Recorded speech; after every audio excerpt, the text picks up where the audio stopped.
오늘 중앙일보 보도를 보니까 경선 1위부터 3위까지가 완전 초접전이었다 이렇게 보도를 하더라고요. 만약에 이제 뭐 마지막까지 공개가 안 되겠지만 성한용 선임기자께서 보시기에는 1, 2, 3, 4위 어떻게 이제 짜졌을 거로 보세요? 뭐 홍준표, 김문수 둘 중에 한 분이 1등 했을 것 같고요. 네. 이제 다른 사람이 2등. 그다음에 이제 별 차이 안 나게 한동훈 후보. 한동훈 후보가 많이 치고 올라오고 있지 않습니까? 그래서 아마 세 사람 사이에 별 차이가 없었다. 그래도 3등, 2등까지 갔을 것 같지는 않아요. 한동훈 후보가. 한동훈 후보가. 네. 그렇습니까? 저는 아직 그렇게 봅니다. 그런데, 뭐 이제 거기서 차이가 좀 많이 나는 안철수 후보. 뭐 이런 정도로 4명이 올라간 거 아닐까. 근데 또 4, 5위도 별로 차이가 안 났을 것이라고 보시고. 4, 5위는 거의 뭐 오차범위 이내라고 보시는 게 아마 맞을 겁니다. 네. 직전 여론조사이기 때문에 이게 참고로 말씀을 드리면 네. 제가 늘 인용하는 KSOI와 네. CBS 조사에서 네. 지난 18, 19일 이틀 동안 1000명 대상으로 그 조사한 데에 따르면 네. 실제 경선 룰을 적용시킨 국민의힘 무당층 네. 했을 경우에 한동훈 21.1, 네. 김문수 21.0, 홍준표 20.6 오, 진짜 이렇게 박빙이네요. 나오거든요. 진짜 박빙입니다. 네. 그리고 나경원 후보하고 안철수 후보가 그건 제가 1, 2, 3위 안 들어서 뺐는데 거기도 실제 0.12% 정도 차이가 났었습니다. 그래서 네. 안철수 후보한테 심심한 그 사과의 말씀을 드리는 거는 왜요? 지난주에 할 때 2.9%인가 나와서 제가 여기 써놓지도 않았었거든요. 근데 직전 조사 결과를 보니까 네. 안철수 후보가 사실은 거의 나경원 후보의 코 밑에까지 올라왔더라고요. 그러고 나서 이 추세가 그대로 반영이 된 거라면 실제로 약간 미세하게 앞서면서 역전시킨 걸로 볼 수 있을 것 같습니다. 정보님 인용해 주신 여론조사 네. 그 오차 범위가 어떻게 되는지 소개를 좀 해주시면 어떨까요? 그게 네. 대략. 오차 범위를 찾는 동안 3.1% 정도 됩니다. 그 정도 되죠? 그렇습니다. 그러니까 거의 붙어 그러면 있는 좀 거죠. 전에 이제 말씀해 주신 대로 1, 2, 3위 이 세 사람이 다 오차 범위 안에 예, 들어와 있는 맞습니다. 거고요. 네. 그다음에 이제 4위와 5위 그것도 오차 범위 사이에 있는 오차 거고. 범위 안에 있는 거. 거의 오차 범위라기보다 거의 진짜 딱 붙어 있습니다. 붙어 있는 거죠. 그래서 그 정도면 그냥 3강 1중으로 맞습니다. 정리가 삼강 됐다. 이렇게 보는 게 맞을 것 같습니다. 알겠습니다. 방금 말씀하신 여론조사 결과는 중앙선거 여론조사 심의위원회 홈페이지를 참조하시면 더 자세하게 보실 수 있고요. 자, 이게 제일 궁금해요. 어쨌든 4강에서 나경원 후보가 떨어졌는데 물론 박빙의 차이일 수 있겠지만 그럼에도 불구하고 그 나경원 후보가 그동안 해왔던 여러 가지 이제 말들이나 이제 이런 것들이 있기 때문에 이것 때문에 나경원 후보가 떨어졌어 이런 분석들이 많이 나오거든요. 뭐 때문에 떨어졌다고 보세요?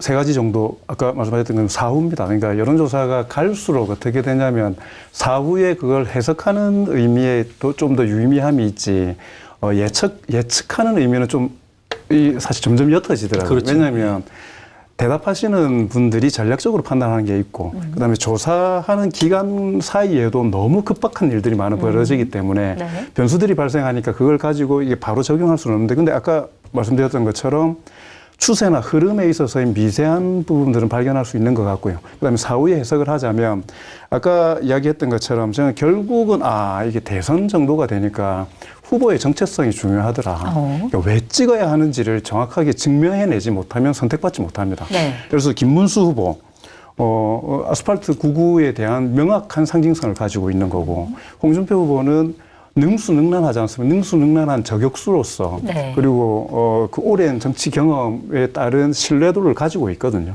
한동훈 후보는 어찌됐건 간에 변화와 새로운 정치에 대한 기대감들을 가지고 있습니다. 자, 안철수 후보는 아까 찬탄 반탄으로 하면은 묶이지만 네. 한동훈 후보하고는 결이 달라요. 그렇죠. 안철수 후보는 그렇지 않습니까? 애초부터 여기는 윤 전 대통령에게 어떤 신사도 신지 않았던 사람이고 늘 사실 마이너 입장에서 지속적인 자기 정치를 해왔던 캐릭터가 있는 사람이거든요. 그렇죠. 이런 캐릭터 있는 사람은 지지하는 사람이 소수일지 몰라도 찍어요. 그러니까 여론조사를 하면은 이게 남는 겁니다. 근데 자, 나경원 후보는 너무 겹쳐요. 일단 김문수 후보하고 겹치고. 그러니까 그 겹치는 지점들이 너무 많은 거죠. 근데 이게 국민의힘에 실제로 후보를 뽑는 선거에 가까운 여론조사지 않습니까? 그러면 제일 중요한 또 하나의 요소는 뭐냐면 당선 가능성이거든요. 네. 그럼 같은데 당선 가능성이 김문수 후보가 더 높다라고 하면 대답은 그쪽으로 쏠릴 수밖에 없지 않냐라는 굳이 생각이 저는 나경원 들고요. 후보를 찍을 이유가 없다. 조금 이야기가 길어지더라 하나 더 말씀을 드리면 한덕수 총리의 모호성이 이 선거에 이게 결합되는 게 있습니다. 그러니까 그렇죠. 아까 말씀드렸던 그 여론조사 결과상에서 보면 저희가 몇 가지로 나눴거든요. 그래서 범보수 대선 후보를 물었고 네. 왜냐하면 이준석 한덕수 이런 분들이 있었기 때문에 그다음에 국민의힘만 또 물었어요. 이번에 경선이 있었기 때문에. 네. 자, 여기서 한덕수 후보를 찍었던 표가 어디로 갔느냐. 김문수 후보죠. 그거를 딱 보니까 여론조사 물었을 때 한덕수 후보를 지지했던 12.6%가 국민의힘만 한덕수를 뺀 국민의힘 후보를 물었을 때 김문수 전 장관에게 27%가 갔습니다. 예. 홍준표 전 시장에게 16%가 갔습니다. 네. 나경원 의원에게 11.8%, 한동훈 전 대표에게 10.7%, 안철수 의원에게 5.0%가 갔습니다. 생각보다 되게 골고루 갔네요. 자, 역으로 말하면 그냥. 네. 근데 그나마 가장 영향을 안 받은 사람이 안철수 후보잖아요. 네네. 그러니까 한덕수 후보 이때 갔다는 말은 뭐냐면 한덕수 그 권한대행이 출마 가능성이 있는 이상은 이쪽의 선택 지점이 더 낮아지고 영향을 받는다라는 거지 않습니까? 네. 역으로 말씀을 드리면. 근데 안철수 후보는 그것과 다른 겁니다. 근데 경선이 진행되고 이럴 때 한덕수 후보 외신 인터뷰나 이런 데 모호함이 되게 좀 이렇게 극한 상황으로 갔었기 때문에 여론조사라는 것이기 때문에 막연하게 무감속으로는 한덕수 후보에 대한 생각들이 있으면 이 사람들은 다 손해보게 돼 있는 겁니다. 다 손해를 보는데 박빙으로 붙어 있는 상황에서 나경원 후보가 저는 더 손해를 봤었다고 생각이 들고 손해를 제일 많이 봤다. 영향을 전혀 받지 않는 안철수 후보 같은 경우에는 자기 표를 가지고 간 거고 네. 붙어 있을 거라고 생각하거든요. 이게 말을 이렇게 하니까 되게 멋있어 보이지. 멋있어 보인다고 생각하시는군요. 그러면 다시 말을 이렇게 하는 게 되게 분석적인 것 같지만 제가 오늘 기사를 보니까 800명 5개 기관 해가지고 평균을 냈다는 거 아닙니까? 그게 네. 0. 몇몇 1%가 되면 답변자의 숫자로 따지면 진짜 몇 명 안 되거든요, 그게. 그러면 우연히 개입됐을 가능성도 있고. 근데 아까도 말씀드렸던 것처럼 그럼에도 불구하고 우연에 대해서 해석을 하면 또 논리가 서는 거니까 요 두 가지 정도의 마지막으로 오세훈, 유승민 네. 두 분의 불출마가 나경원 후보는 주워 먹을 게 없는 그렇죠. 표들이었거든요. 네. 한동훈, 안철수, 특히나 유승민 후보 같은 경우에는 한동훈 쪽으로 가기도 애매한 표가 좀 있을 거기 때문에 그런 좀 주워 먹은 표 뭐 이런 것들도 작동을 했다고 생각합니다. 안철수 후보가 그나마. 네. 사후로 진짜 이야기 많이 하죠. 예. 알겠습니다. 뭐 아주 짧게만 그냥 네. 덧붙이면 이게 이제 대선 국면이 좀 이렇게 본격화하면서 국민의힘 지지자들이나 이른바 그 무당층 이쪽에서도 이 본선의 경쟁력을 그 전보다는 조금씩 더 생각을 할 수밖에 없는 것 아니냐. 그게 미세한 하나마 영향을 미쳤을 것이다. 이렇게 저도 이제 사후적으로 해석을 하고요. 네. 근데 이제 진실은 운이 없었고 또 정치인은 운이 실력입니다. 그래서 이 나경원 의원 뭐 여러 가지 장점도 많지만 이 타격이 굉장히 클 겁니다. 아마 집에서 울고 계실 것 같은데 이 정치적 재기가 뭐 쉽지 않을 정도로 타격이 크다 이렇게 보는 게 맞을 것 같습니다. 네. 아까 잠깐 말씀하시긴 하셨지만 오세훈 서울시장 그다음에 유승민 전 의원이 불출마 선언을 하면서 이 지지표가 어디로 쏠렸을 것이냐 이것도 사실 관심사인데 어쨌든 유승민 전 의원의 표는 안철수 쪽으로 몰렸을 것이다 이렇게 말씀하셨어요. 어떻게 작용을 했을까요? 오세훈, 유승민 합쳐서 한 7대3이나 8대2 정도로 한동훈하고 안철수 이렇게 나눠졌을 것이다. 아하, 그렇게 보시면 깔끔하게. 왜 그런 이유가 어떻게 그렇게 분석을 하시죠? 그죠. 국민의힘 그 내부 사정을 아는 분한테 물어봤어요. 네. 그렇게 얘기하더라고요. 뭐 기자가 뭘 알겠습니까? 물어봐야지. 근데 이제 그분들은 자기들 내부 사정이고 직접 당원들하고 또 접촉면도 있고요. 그러니까 이 데이터하고 또 좀 다르더라고요. 데이터하고 약간 다르게 보고 자기들 지지층. 특히 지역구 의원들은 유권자들을 계속 접촉을 하기 때문에 그래서 이제 두 사람이 오세훈, 유승민 포기하면서 이제 한동훈 후보가 많이 좋아졌다는 거고 안철수도 조금 좋아졌다 이런 정도 감각적으로 얘기를 하는데 저한테 전해준 분이 7대3이나 8대2 정도 아니겠습니까? 이렇게 7대3, 얘기하더라고요. 8대2. 동의하세요? 6대4. 안철수에 조금 더 많이 갔다? 너무 그냥 묻어가기는 좀 그랬어요.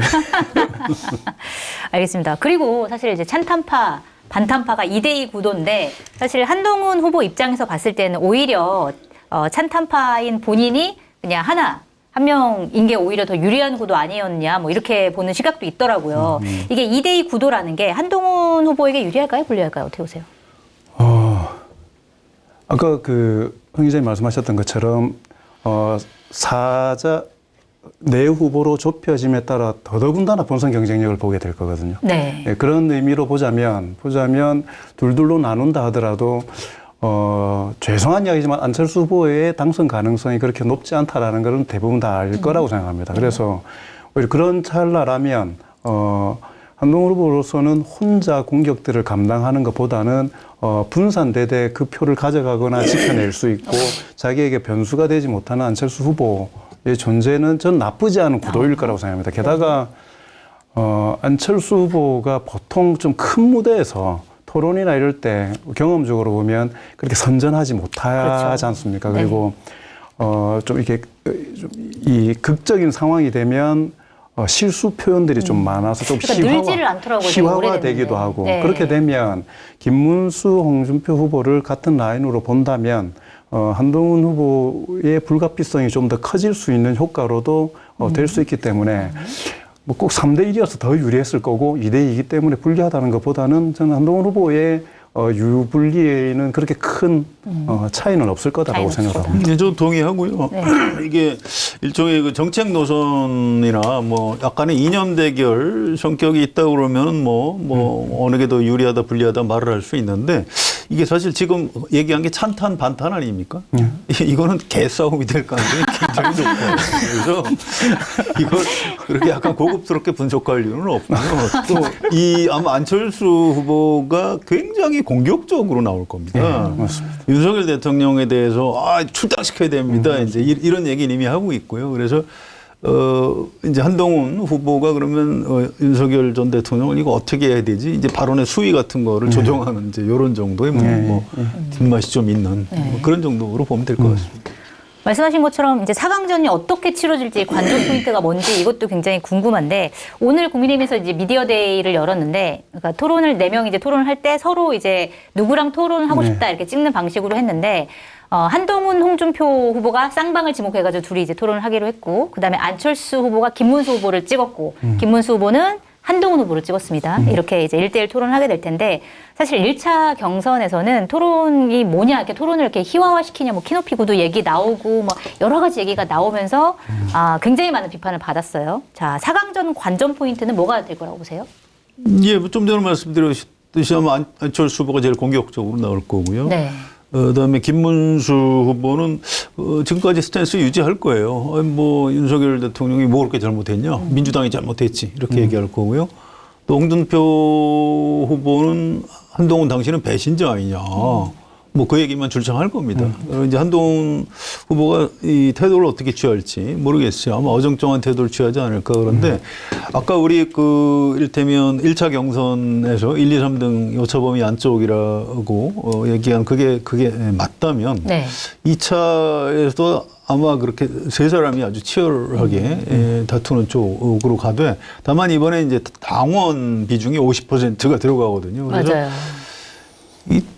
저도 이 부분이 잘 예측이 안 돼요. 그 전에는 확실히 당원들은 그냥 우리 윤석열을 그렇게 쉽게 버리면 안 돼.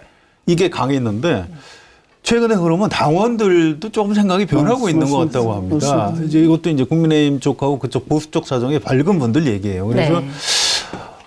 이게 국민의힘 당원을 너무 우습게 보지 마라. 옛날에 그 이준석 대표로 만든 이 당원들이다. 맞습니다. 근데 그러고 보니까 맞더라고요, 그 말이. 그래서 저도 약간 정신이 번쩍 들고 그래서 야, 이거는 저는 그 전에 김문수 아니면 홍준표가 낼 것이다 이렇게 했는데 이번이니까 한동훈 후보도 이제 좀 만만치 않을 가능성이 좀 생긴 것 아닌가 이렇게 보고 있습니다.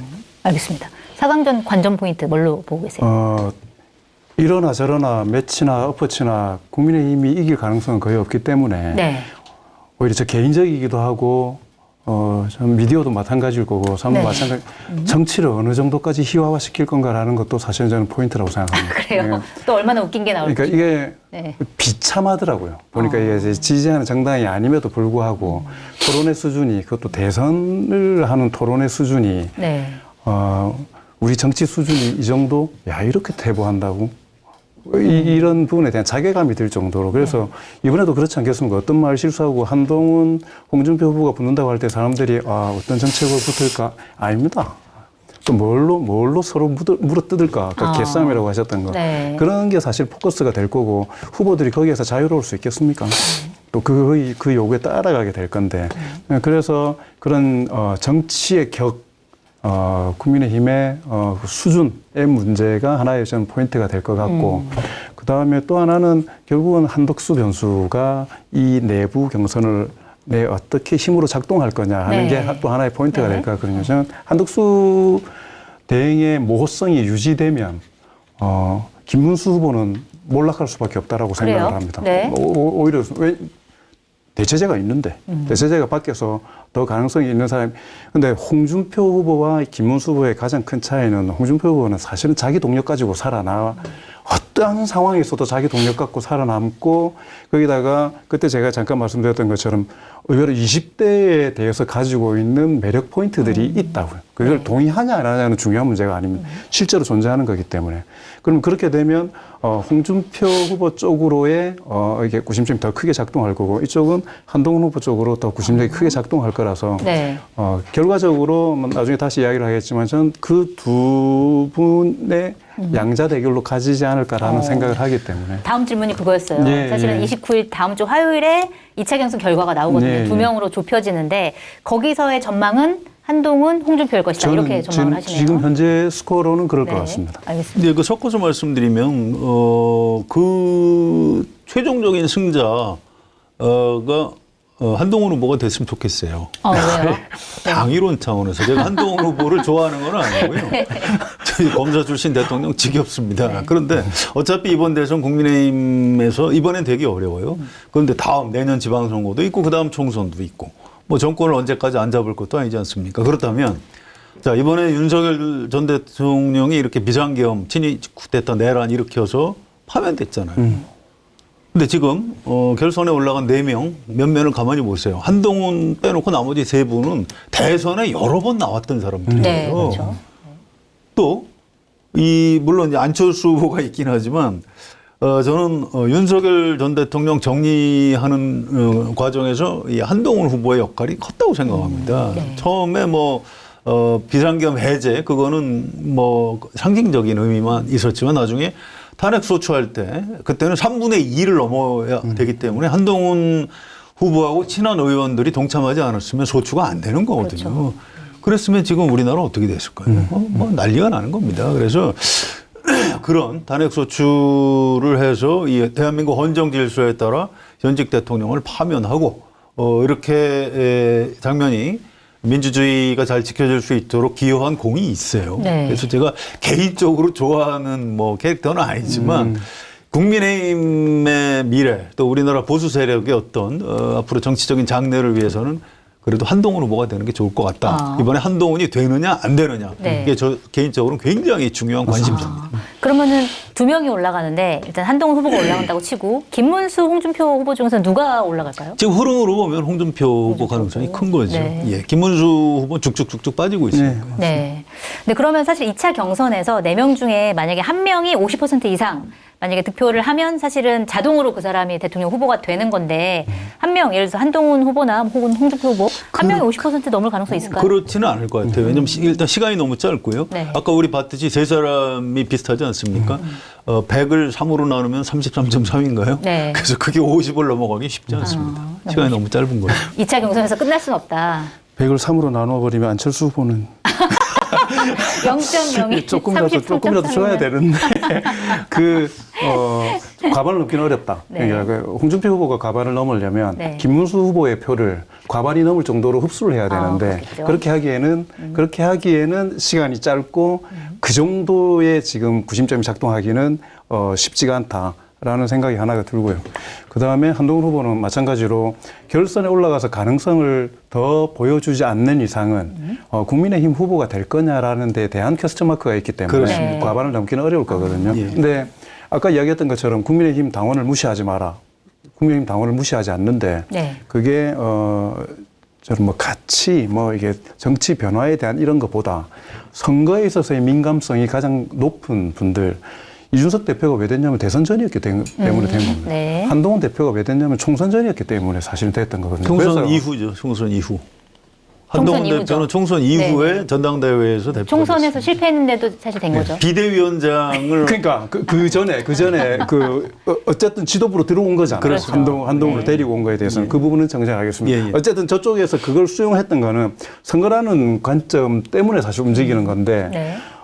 이번에도 지방선거가 다음에 있다라는 것이 얼굴이 아니고 땅의 힘으로 당선되는 곳은 대구, 네. 경북 여기는 당대표가 누구여도 상관없는 거지 않습니까? 누구여도 땅의 힘으로 되는 곳은 그냥 그대로 가요, 원래. 근데 얼굴의 힘이 작동하는 특히나 수도권 같은 경우에는 네. 대단히 고통스러운 겁니다, 지금. 홍준표 후보 대통령은 안 될 것 같고, 근데 그러면 당권에 가장 가까워질 건데, 홍준표 후보의 이름으로, 얼굴로 수도권을 돌파해낼 수 있을 건가 하는 문제. 네. 그래서 이게 저는 한동훈 후보가 가질 수 있는 가장 큰 기회 요인이라고 생각하거든요. 근데 그럼에도 불구하고 간단치 않죠. 아까 이야기했던 것처럼 시간 사실 좀 네. 너무 좀 적기도 하고. 맞습니다. 그래서 홍준표 또 우리의 홍준표 이분이 한동훈 후보를 그냥 둘 것 같지는 않아요. 보통이 넘는 사람이라. 우리의 홍준표가. 예, 홍준표 후보는 설사 자기가 안 되는 한이 있더라도 쟤는 안 된다 이럴 가능성이 굉장히 커 네. 보이고요. 하여튼 좀 한 번은 버럭하게 만들 겁니다. 좀 한번 아니 키높이 볼만한- 구도보다 뭔가 더 심한 게 있을까요? 예, 그거보다 더 심한 거 나올 그래요? 겁니다. 두고 보세요. 그거 기대하셔도 좋습니다. 진짜 그렇게까지는 안 했으면 좋겠던데. 아니, 홍준표 후보가 지금까지 참 이 말을 가리지 않고 시원시원하게 하는 그 또 매력이 있잖아요. 이거는 아군이냐 적군이냐 이런 걸 다 떠나가지고. 근데 그럼에도 불구하고 이 선이 좀 있었던 것 같은데. 아니, 없었습니다. 무슨 없었습니까? 예. 그분에게 선은 없다. 처음부터 없었고요. 저는 그분 검사할 때부터 알거든요. 네. 처음부터 없고 그분 특징은 상대방이 좀 예의를 갖추고 점잖게 나오면 막 공격적으로 들어가고 오. 상대방이 확 정면으로 치받으면 아니 뭐 꼭 그런 게 아니고 이렇게 낮추는. 그 보니까 한동훈 후보를 굉장히 강하게 공격을 했는데 그쪽에서 이제 뭐 나는 특활비를 집에 가져간 적도 없고 그거 되게 오래된 뉴스잖아요. 눈썹 문신, 눈썹 문신이 1호 문신 그 앵그리버드. 앵그리버드 이제 이 얘기를 하니까 그다음에 좀 주춤하지 않습니까? 그래서 이게 한동훈 후보한테 팁을 하나 드리자면 더 이상 모욕당하지 않으려면 세게 나가셔야 됩니다. 세게 나가요. 이것도 만만치 않겠네요. 자경선도. 아니 원래 싸움은 부추겨야 재밌는 거니까.